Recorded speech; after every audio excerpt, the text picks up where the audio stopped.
Hi, my name is Alexander Webbing, and I am here to tell you about Belarus. It's not really all it's cracked up to be.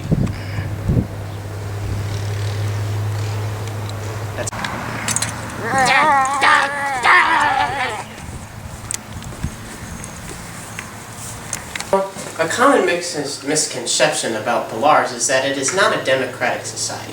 In fact, that is nothing further from the truth. We have the voters right over here, right now. Let's go take a look.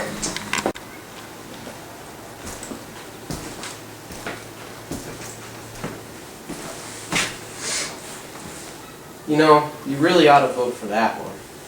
Nah, I want to vote for this guy though.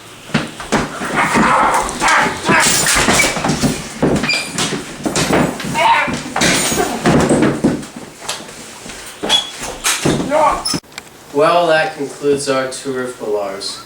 So now you know that it's not really as bad as everyone says it is. And remember, always vote for the one on the paper, because thinking is bad.